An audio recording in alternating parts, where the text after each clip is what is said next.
पूज्य तथागत गौतम बुद्ध, संतों में संत श्रोमणी गुरु रविदास जी महाराज, संत कबीर गुरु नानक देव जी, गुरु वाल्मीकि, शिवन्ना गुरु वासीदास, बाबा चौरमल, ऐसे तमाम संतों महापुरुषों के चरणों में नतमस्तक करता हूँ जिन्होंने भारत में अछूतों को पहचान देने का काम किया, ये बताने का काम किया कि हम इंसान हैं, जिन्होंने हमें सही मार्गदर्शन दिया और आगे की राह पर चलाने का काम।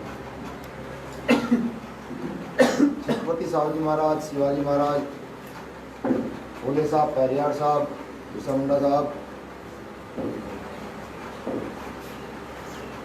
ऐसे ऐसे तमाम बहुजन महापुरुषों के सम्मुख सलूट करता हूँ, नमन करता हूँ।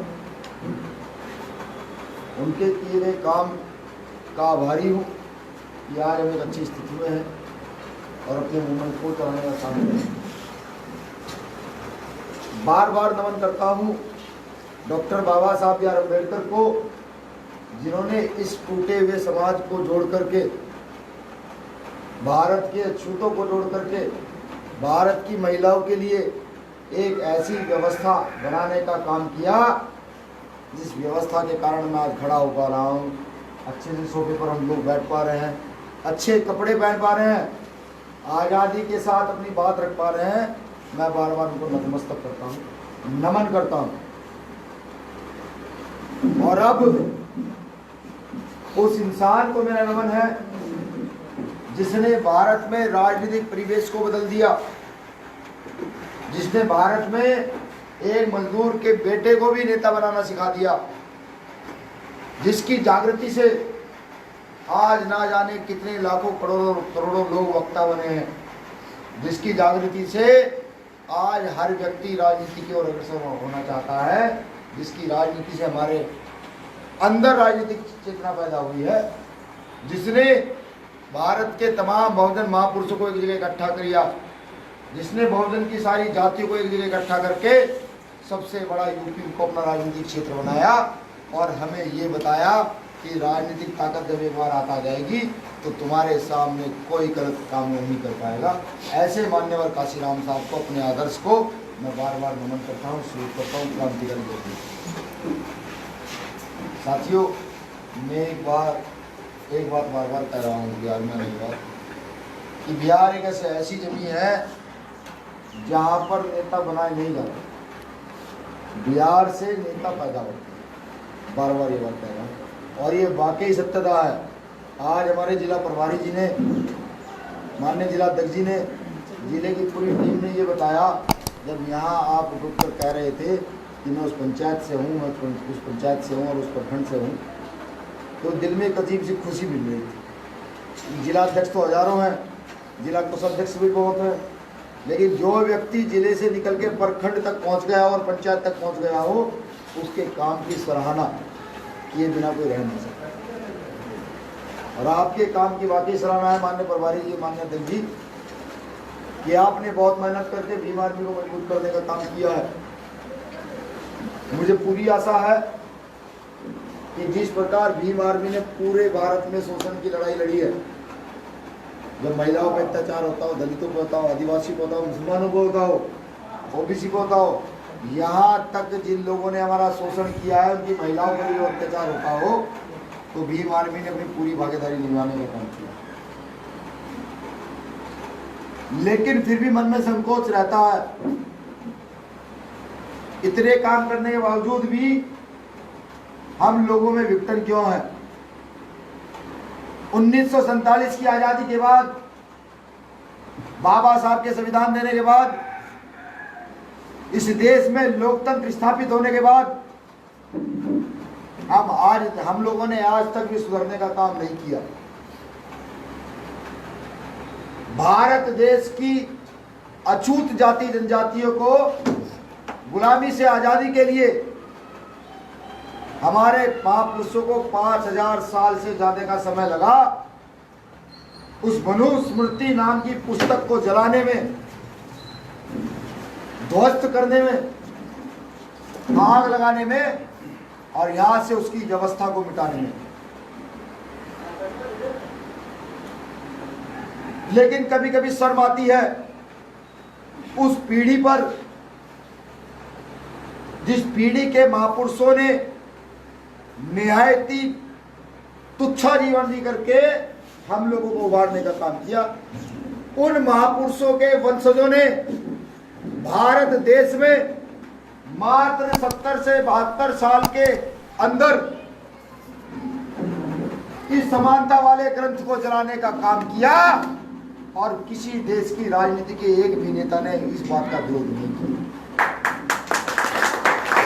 क्या हमें शर्म नहीं आनी चाहिए? क्या हमें डूब के मर नहीं जाना चाहिए? जिस चीज ने हमें आजादी दी, हम सब लोग मिलकर के दिल्ली के संसद भवन के सामने इसको जला है। हमें शर्म नहीं आनी चाहिए जब उत्तर प्रदेश के बैठे हुए नेता, बिहार के बैठे नेता, मध्य प्रदेश, हरियाणा, राजस्थान के बैठे नेता इस बात पर एक भी सवाल जवाब नहीं करते। क्या हमको डूब के मर जाना चाहिए? लोकतंत्र खत्म करने के सबसे ज्यादा अगर कोई भागी है तो वो आप और हम लोग हैं। जिन लोगों से हमारी लड़ाई है उन लोगों को तो सोच रही बात की। जो समाज संगठित नहीं होगा, लिख लीजिए, वो समाज इस लड़ाई को जीत नहीं पाएगा।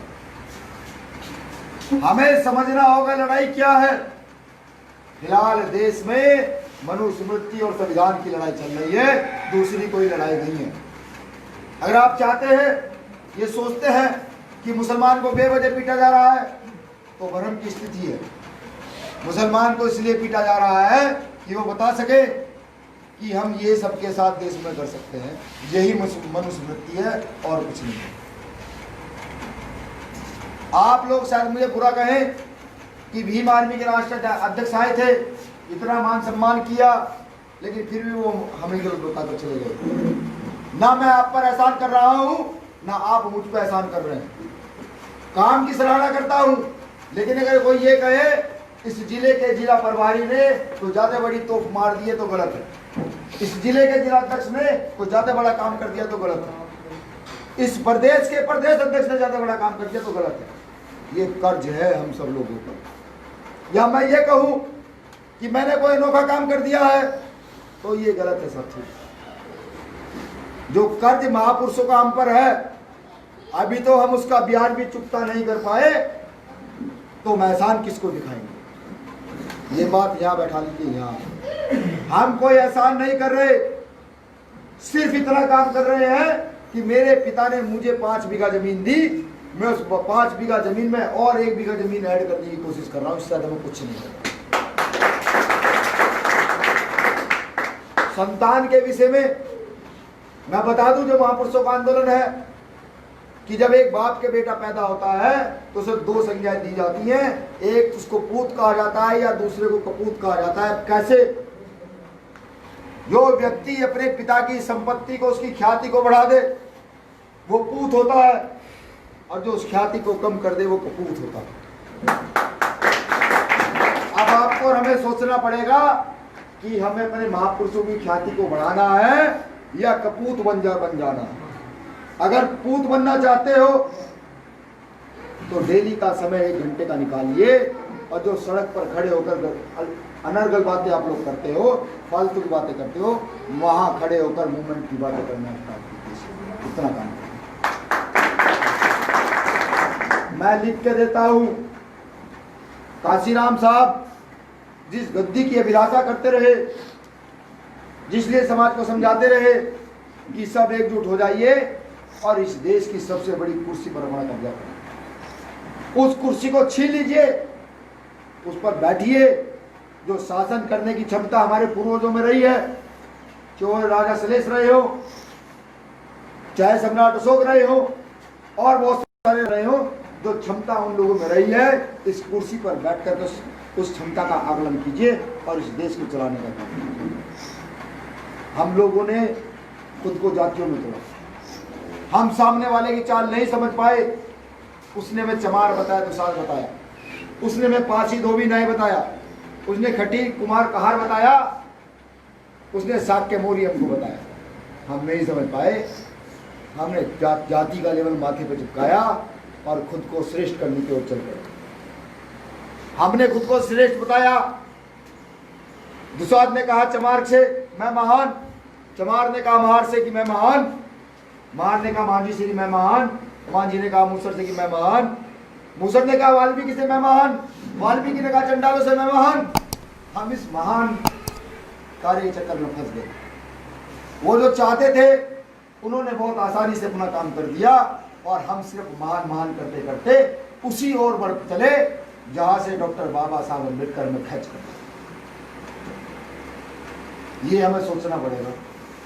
राजनीतिक परिवेश की बात करूं, भारत देश के मुसलमान ने, जिसने देश की आजादी में सबसे ज्यादा अपनी शहादत दी है, जिसने कांग्रेस को राज कराया, जिसने आरजेडी को राज कराया, जिसने जेडीयू को राज कराया, जिसने बसपा को राज कराया, जिसने समाजवादी को राज कराया, उसने सिर्फ इतना कहा कि मुझे तुमसे सुरक्षा चाहिए, मैं खड़ा हूं।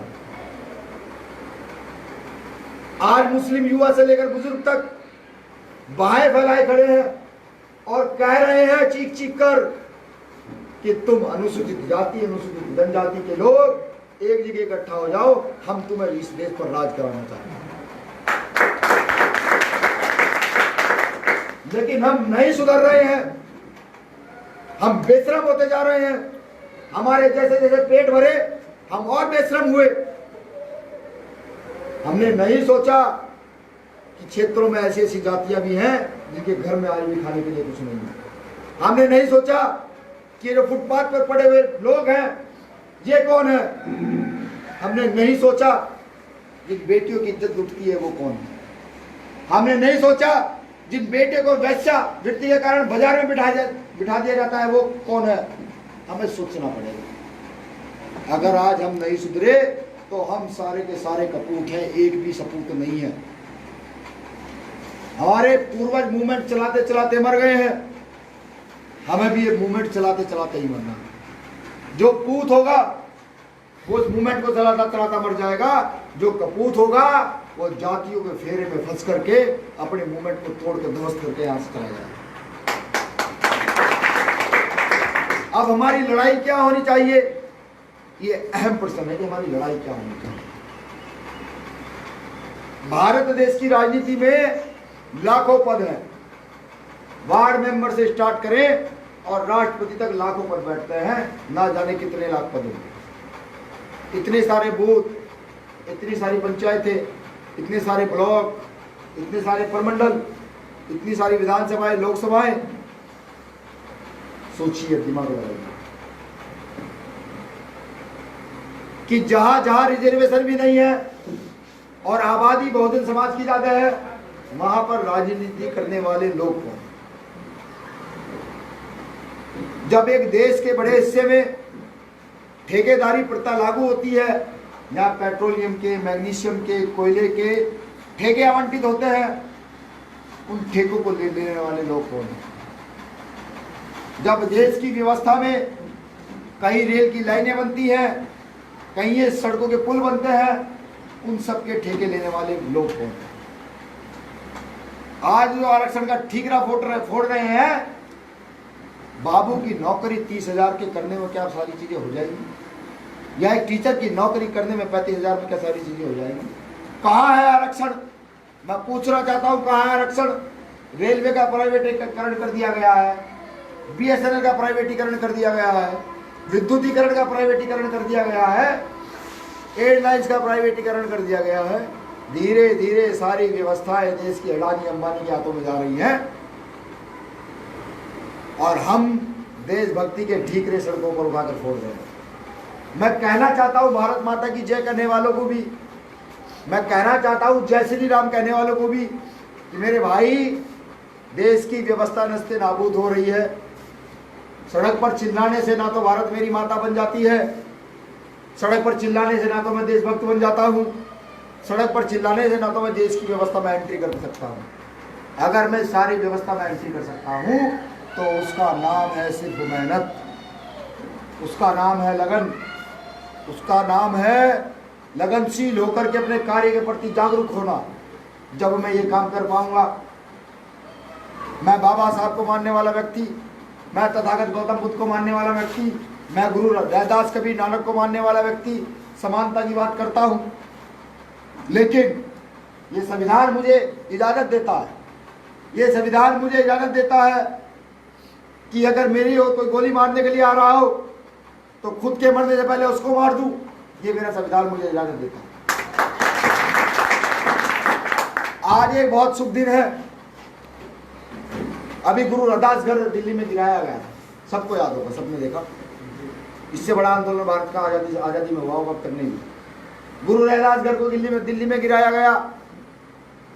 सारे बहुजन मूवमेंट के लोग, दुसार, चमार, पासी, कहार, मूसर, चोड़े, वाल्मीकि, सारे के सारे इकट्ठे होकर दिल्ली की ओर कूच कर गए। सबने दिल्ली कूच किया और कहा कि हमारे पूर्वज का घर गिरा दिया गया, अब हम छोड़ेंगे नहीं। मुस्लिम भी बड़ी संख्या में गए और दिल्ली को चौक करने का काम कर दिया। यहां की सरकार हिल गई कि कितने लोग कहां से आए। सरकार के दिमाग में फौरन एक चीज आई, इन्होंने फिर इकट्ठा होना शुरू कर दिया। इन्होंने इकट्ठा होना शुरू कर दिया है, इनको तोड़ना जरूरी है। अब हमें सोचना है कि एक फेसबुक पर आए गए मैसेज से एक मुसलमान को हम क्या गद्दार बताएंगे? एक फेसबुक पर आए मैसेज से क्या चमार दुसाध का फर्क पैदा कर देंगे? एक फेसबुक पर आए मैसेज से क्या हम बहुजन समाज के लिए काम करना छोड़ देंगे? नहीं छोड़ सकते, क्योंकि हम पढ़े लिखे कोई बेवकूफ लोग नहीं हैं। हम पढ़े लिखे वो लोग हैं जो अब समझ चुके हैं कि आरएसएस और बीजेपी 100 करोड़ डेली महीने में खर्च करता है सिर्फ आईटी सेल पर। कांग्रेस 150 करोड़ खर्च करती है सिर्फ आईटी सेल पर। हम जैसे बेरोजगार लोगों को 10-10 हज़ार की 6-6 हज़ार की तनख्वाह पर बिठाती है, फोन लेकर के, कंप्यूटर लेकर के, कहती है लिख दीजिए कि आज कुर्बान भाई फिर मीट लेते पकड़े गए। लिख दीजिए कि आज हिमांशु वाल्मीकियों ने फिर मुस्लिम बस्ती पर हमला कर दिया। लिख दीजिए कि मुसलमानों ने फिर सड़क के बीच में गाय काट दी। ये समझना पड़ेगा सब लोगों को। ये है क्या जो इस प्रकार के मैसेज आते हैं जब हम फेसबुक चलाते हैं तो देखिएगा बहुत सारी आइडिया ऐसी होती है जिनसे हमारा कोई मतलब नहीं होता, कोई किसी प्रकार का मतलब नहीं होता, उसमें मैसेज आते रहते हैं। आंखों के सामने आएंगे तो हम पढ़ेंगे, पढ़ने के बाद दिमाग खराब होगा। अच्छा चमार दुसाध की बात हो गई है, अच्छा धोबी कहार की बात हो गई है, अच्छा दलित मुस्लिम की बात हो गई है। हम उसे पढ़ेंगे, दिमाग लगाएंगे नहीं, फौरन रीबैक देंगे। दिमाग लगाइए। हमें ऐसे मैसेजों पर ना तो ध्यान देना है ना उनका रीबैक देना है। हाँ, भीम आर्मी के जरिए घटना कहीं की भी हो, फोन करते करते चैन से पहुंच जाइए उस गांव तक, भीम आर्मी में जहाँ गाँव घटना घटी होगी, राजस्थान के किसी गांव में घटना घटी होगी। 20 मिनट में आपके पास इतना बड़ा नेटवर्क है, 20 मिनट में आप उस गांव का पता निकाल लेंगे, उस घटना का भी पता निकाल लेंगे। सही है, ये करना पड़ेगा। आरएसएस बड़ी प्लानिंग किए हुए है, वो चाहता है बहुजन मूवमेंट के लोगों को किस तरीके से तोड़ा जाए। बहुत सारे लोगों को जेल में डाल दिया। 2 साथी अभी भी भीम आर्मी के मेन पदाधिकारी जेल में हैं। भाई चंद्रशेखर आजाद बहुत दिन जेल में रहे, बहुत दिन हम भी जेल में रहे। तो ये उसकी पॉलिसी है। आज का ऐतिहासिक दिन बता दो क्यों है। जिस ऐतिहासिक काम के लिए आप सब लोगों ने दिल्ली के अंदर अपना धरना किया था, कई लाख लोगों ने, लगभग 10 लाख लोग थे, उस दीवार को आज सरकार के द्वारा ही तोड़ा जा रहा है। यानी कि वो जो रास्ता था गुरु घर में जाने का, वो तोड़ दिया गया है। और ये बहुजन समाज के लिए गौरव की बात है कि बहुजन समाज सड़कों पर निकला और 700 साल पुराने अपने गुरु घर को बचाने का काम। अब बात कर लूं मैं, ये जो मेरी युवा पीढ़ी है जो बहुत अग्रेसिव रहती है, जिसको आज ही MP MLA बन जाना है, जो बढ़ना तो नहीं चाहती, सिर्फ लड़ना चाहती है, समझ लीजिए जब तक इसको नहीं पढ़ेंगे इसका ज्ञान नहीं होगा। अगर इसका ज्ञान चाहिए, ये हाथ पर रखने से कुछ नहीं होगा, जुबान पर रखने से कुछ नहीं होगा। अगर इसका ज्ञान चाहिए तो ये आपको पढ़ना पड़ेगा, जान लीजिए। अगर चाहते हैं इस देश में बहुजनों का राज स्थापित हो तो उससे पहले बहुजन महापुरुषों को पढ़ना पड़ेगा। बहुजन महापुरुषों को नहीं पढ़ेंगे तो सिर्फ अंधकार में तीर चलाते रहेंगे, कभी निशाना बैठेगा नहीं। जब उनको पढ़ लोगे फिर जो भी तीर चलाओगे डायरेक्ट निशाने पर जाकर के लगेगा, डायरेक्ट। मान्यवर काशीराम साहब के भाषण सुनिए, सबके पास फोन है, सफर में जाते तो कान में लगाइए, उनके भाषण सुनिए वो क्या कहते हैं, फिर सोचिए क्यों कहते हैं। ये सोचना जरूरी है। हम इस मंशा से फील्ड में उतरे हुए हैं कि अब सारे समूह को एक जगह इकट्ठा करके, छोटे छोटे समूहों का एक बड़ा समूह बना करके इस देश की राजनीति पर काबिज हुआ जाए। इस देश की राजनीति पर जब काबिज होंगे तो न्याय स्थापित करेंगे। जैसे सम्राट अशोक ने तलवार के दम पर राज लिया और फिर न्याय स्थापित करने का काम किया। आज सुप्रीम कोर्ट सब जानते हैं किसके अंडर में है।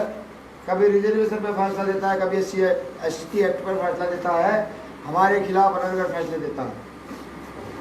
देश की IB, CBI, रॉ, ये सारे बीजेपी RSS की कठपुतली हो गई है। जितनी न्यायिक प्रक्रिया है, मैं चीख चीख के कहता हूं, बेशक मुझे जेल भेज दिया जाए, सारे की सारी बीजेपी के लोगों के हाथों में खेल रही है। भारत की मीडिया का तो कमाल ही नहीं, वो तो VIP मीडिया है।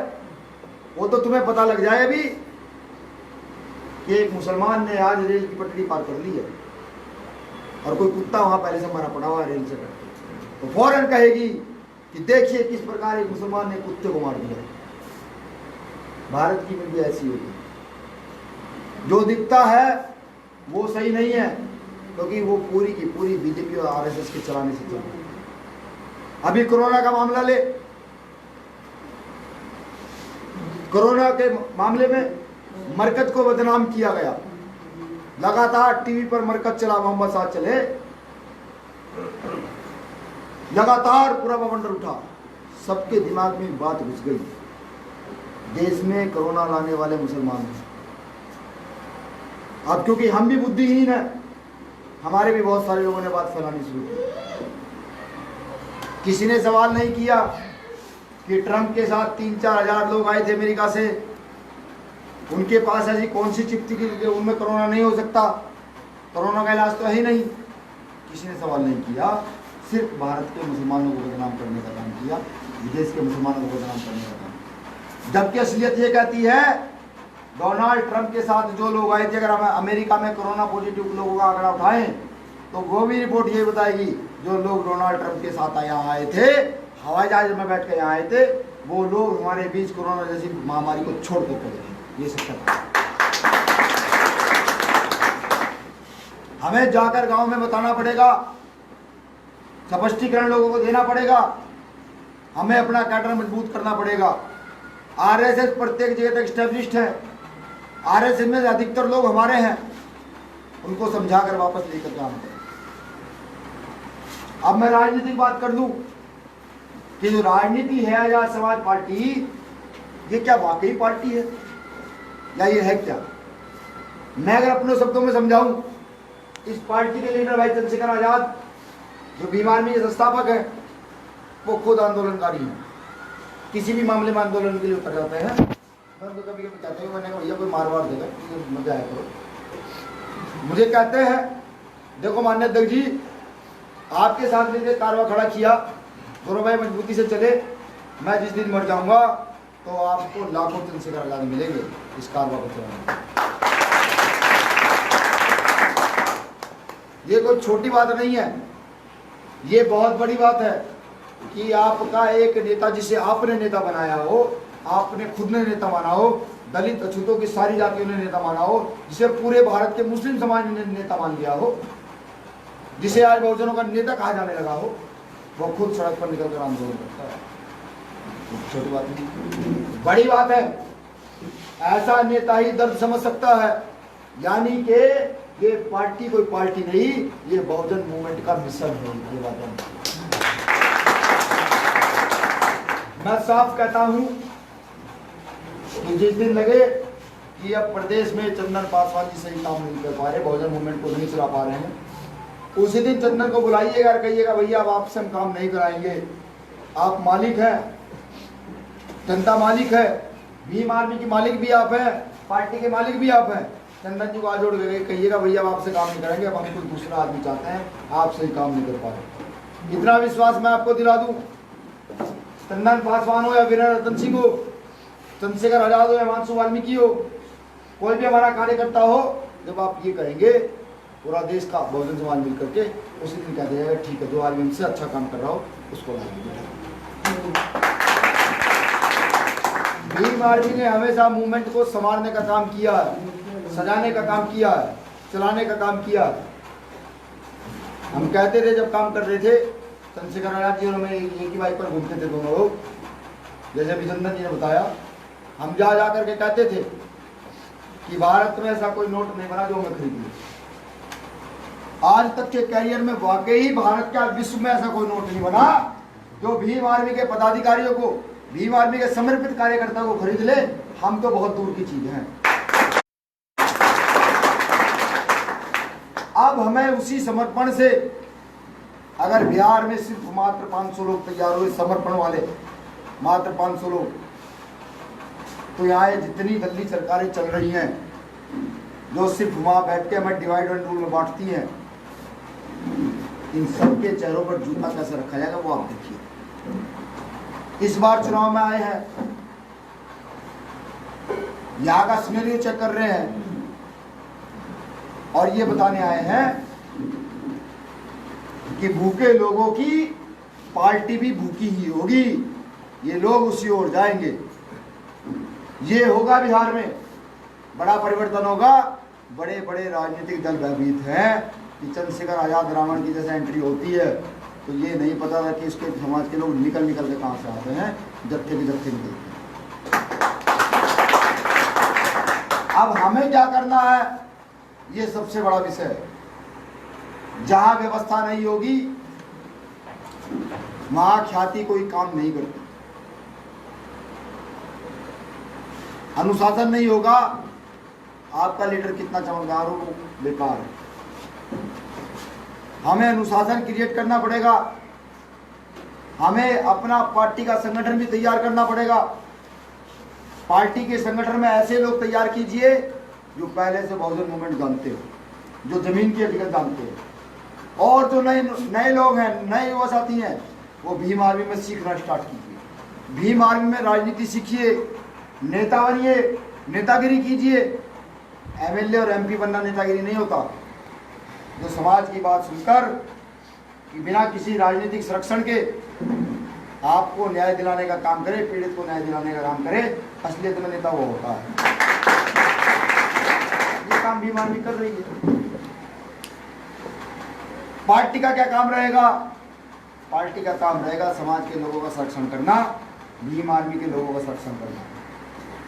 जब जब गलत होगा, सड़क पर तो हम बहुत चिल्ला रहे हैं, जब जब गलत होगा अब विधानसभा में बैठकर ये तक आवाज उठाई जाएगी उस गांव में हमारे समाज के व्यक्ति को पानी नहीं पीने दिया गया। आज क्या है, आज संसद में आवाज तब उठती है जब 20-50 लोगों को काट दिया जाता है, जब मॉब लिंचिंग कर कर ईंटों से कूट कूट कर मार दिया जाता है, जब एक 14-14 साल की बेटी के साथ 50-50 लोग गिरफ्तार करते। जब आप जैसे लोग वहां जाएंगे फिर तो किसी बेटी का पल्ला खींचेगा तो आप हल्ला उतारोगे कि उस गांव वहां पर इतनी शासन व्यवस्था इतनी लचर हो गई है, सरकार तुम्हारी है तो वहां पल्ला कैसे खींचा। अपने आप को राजनीतिक परिवेश में डालना शुरू कीजिए, सीखिए, सीखिए बहुत सारे लोगों से, क्षेत्र को एनालिसिस कीजिए, गवर्नमेंट को एनालिसिस कीजिए, अपने आप को एक परफेक्ट लीडर बनाने की कोशिश कीजिए, वक्ता बनिए, बोलना सीखिए, बोलना सिखाइए, मत डरिए किसी से। अगर आप बलात्कारी नहीं है, अगर आपने गलत हत्या नहीं की, अगर आप मदिरा का सेवन नहीं करते हैं और अगर आप सड़क पर चलती लड़कियों के साथ दुर्व्यवहार नहीं करते हैं तो मत डरिए देश में किसी से भी, कोई जरूरत नहीं। बेटियों को स्वाभिमानी बनाइए। ये जो रेप होते हैं, कहिए बेटियों को, दम दीजिए, ताकत दीजिए, कहिए बेटी को कि तेरे हाथ, तेरे अंदर भी वही ताकत है जो मेरे अंदर। जब रेप हो तो सामने वाले को चीर फाड़ कर दे, बाकी का काम ये भीम आर्मी के तेरे भाई पैदा ये करना पड़ेगा मेरे दोस्त, ये करना पड़ेगा।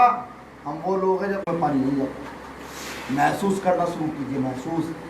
बहुत सारे लोग आएंगे क्षेत्रों में बांटने के लिए, बहुत सारे लोग होंगे। अभी जब जी CNRC का मामला चल रहा था तो देश की राजनीति के सारे राजनेता ठंडे हो गए।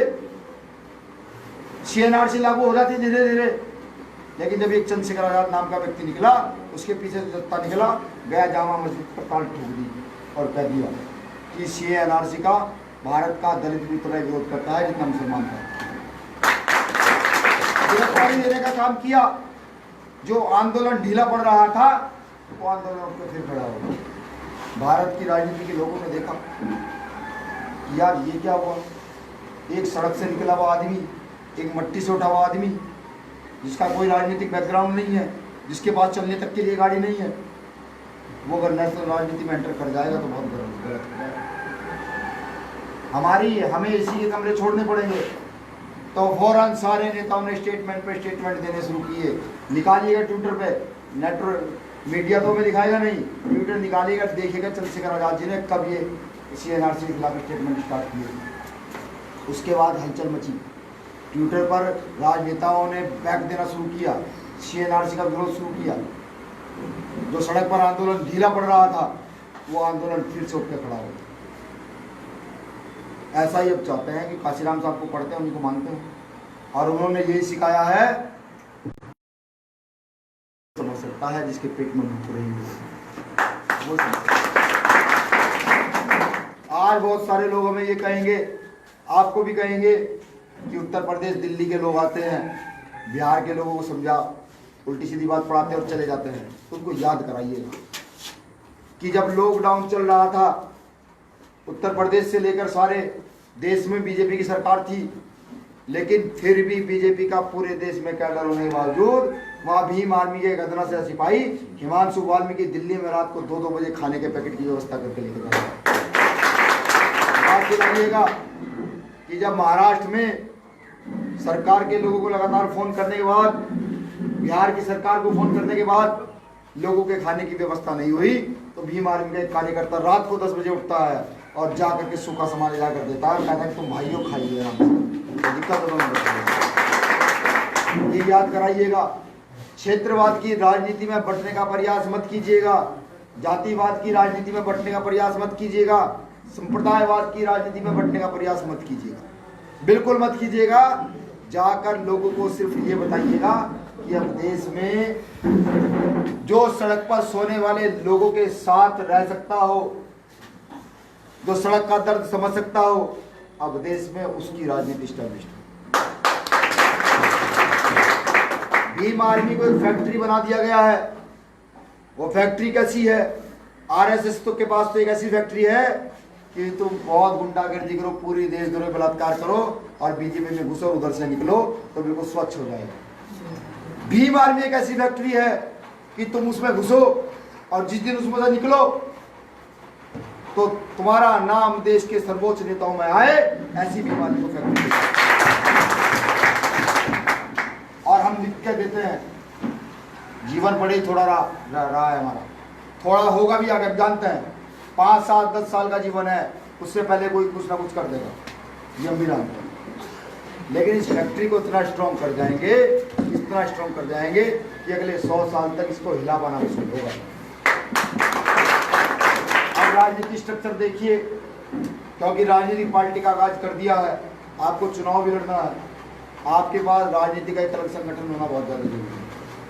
भीम आर्मी का अपना संगठन चलेगा, राजनीति का अपना संगठन चलेगा, उसके बाद धीरे धीरे महिला विंग ओपन होगी, स्टूडेंट फेडरेशन ओपन है और बहुत सारी विंगें ओपन होगी, जिसमें मजदूर विंग भी है, किसान विंग भी, बहुत सारी विंगें हैं, वो सारी चीज़ें ओपन होंगी और सबका अपना एक अलग अलग रुतबा होगा।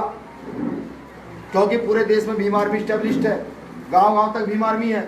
हम ये भी जानते हैं कि आज से 1 महीने के 15 दिन के अंदर अंदर हमारे कार्यकर्ता बूथ तक आजाद समाज पार्टी के लिए पदाधिकारी खड़े कर देंगे मीडिया।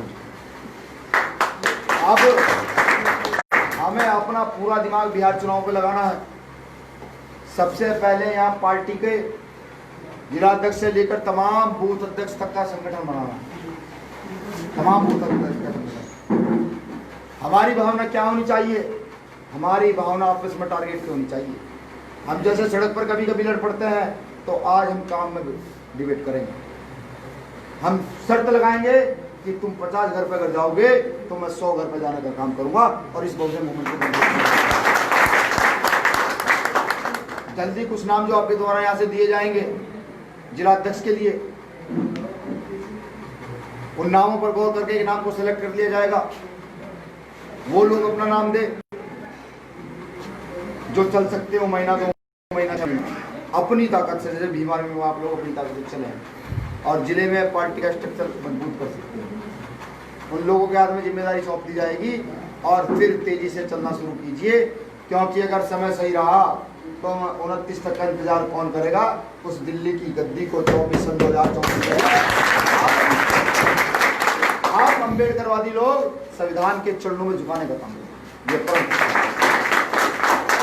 हमें नहीं बंटना जातियों में, हमें नहीं बंटना क्षेत्रों में, बिल्कुल नहीं बटेंगे। जो जाति और क्षेत्र का नाम लेकर के आएगा आपके पास, अपनी चप्पल निकाल कर पीछे भाग पड़िए, गाँव में मत। अब सिर्फ हम उस व्यक्ति का सहयोग करेंगे, उस व्यक्ति का साथ देंगे जो हमारे दर्द में खड़ा है। मैं कहता हूं मुस्लिम भाइयों को भी, खासतौर से मुस्लिम यूथ को, ये बहुत हो चुका जाति और धर्म की राजनीति। क्या कर लिया हमने? धर्म की राजनीति करके भी हमने बहुत सारे धार्मिक नेता बनाए। क्या कर लिया? अब वो करेंगे जो हमारे मन को सुकून देगा, जो हमें ये लगेगा कि किसी ने हमारे लिए कुछ किया। तो जाइए फैलाइए मुस्लिमों में बात कि देश में एक लीडर ऐसा भी है तो तुम्हारे लिए जा करके जामा मस्जिद से जेल में चला जाता है, और फिर निकलते ही जब मोहम्मद साद पर कोरोना का आरोप लगता है, मरकज पर आरोप लगता है, तो वो अकेला लीडर टीवी पर मुश्किल से व्यवस्था कर चीखता है, सोशल मीडिया पर चीखता है और कहता है इस देश के मुसलमान पर ये आरोप लगाएगा। ये करना पड़ेगा, ये हम सबको करना पड़ेगा। अपने छोटे मोटे विवाद दूर कीजिए, आजाद समाज पार्टी को स्टैंड कीजिए। भीम आर्मी का अपना अलग कैडर चलेगा, पार्टी का अपना अलग कैडर चलेगा। दोनों चीजों को स्ट्रॉन्ग कीजिए, फैला दीजिए पूरे बिहार से लेकर के छत्तीसगढ़ झारखंड तक, करिए काम। अब व्यवस्थाएं बदलेंगी। जब बिहार में चुनाव होगा तो पूरे देश के लोगों को बिहार चुनाव के लिए बुलाया जाएगा और कहा जाएगा एक एक गांव में जाकर 4-4 का डिसाइड कर दो, उन्हीं घर में रहो, उन्हीं में खाओ और उसी गांव में प्रचार करो। जब महाराष्ट्र में चुनाव होगा, वहां भी ऐसे ही किया जाएगा। पैसे तो नहीं है ना हमारे पास, कहां से लाएंगे भाई करोड़ों रुपए खर्च करने? नहीं कर सकते, लेकिन लोग हैं हमारे पास। कितने लोग हैं कि एक गांव में 20-20 लोग रुक जाएंगे, अलग अलग घरों में रोटी की व्यवस्था भी हो जाएगी। बस आने जाने की किराए की व्यवस्था करनी पड़ेगी, क्योंकि हम जानते हैं हमारे लोग उसकी व्यवस्था को आराम से करते हैं। सारे युवा मिलकर पूरी नेटवर्किंग का प्रयोग करते हैं और बताते हैं उन लोगों को भी जिन्होंने हमारे वोट लेकर के संविधान दिलवाया, जिन्होंने हमें बेवकूफ बना करके लीडरशिप पर नहीं आने दिया। 2 अप्रैल याद है 2 अप्रैल? पूरा भारत बंद किया आप लोगों ने, लेकिन देश के चाटुकार नेताओं की राजनीति में बताऊंगा आपको क्या, फिर आप कहेंगे भैया गलत बोल रहे। पूरा भारत हमने बंद कर दिया, निकले नहीं निकले। हमारे 13 भाइयों को सामने से गोली मारी गई, कुछ पुलिस वालों ने गोली मारी, कुछ मनोवादी व्यवस्था के लोगों ने गोली मारी, जिसमें से स्पेशली मध्य प्रदेश, राजस्थान और यूपी के 13 लोग मरे। जब मैंने उनकी घर की स्थिति देखी, मध्य प्रदेश में एक व्यक्ति के 4 लड़कियां हैं जो 2 अप्रैल के आंदोलन में शहीद हुआ।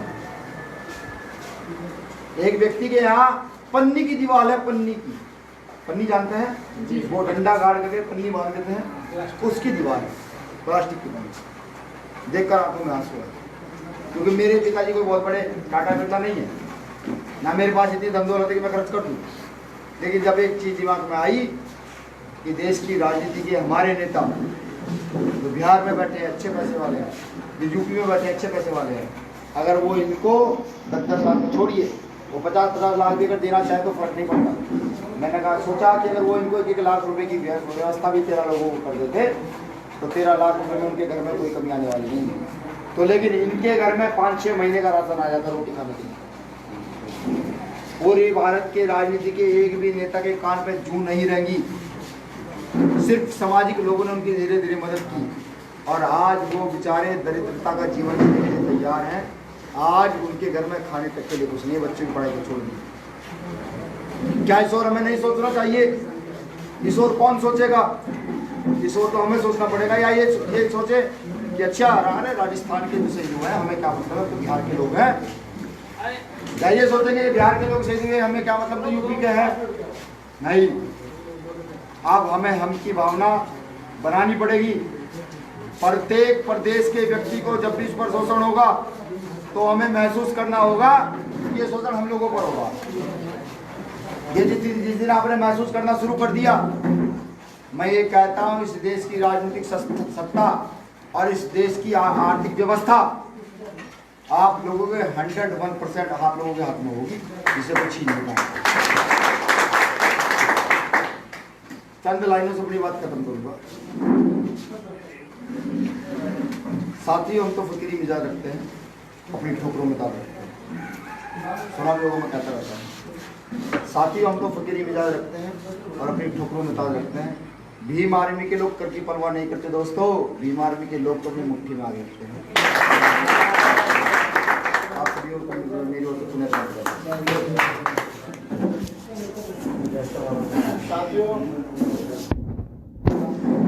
भारत एकता के साथ मान्यवर, मैं माफी चाहूँगा, मुझे रोकना नहीं चाहिए। एक तो जिला कमेटी जो है वो रुपये की सब लोगों से बात कर रही है, ठीक है, और भी बाकी जो लोग वो चाहिए।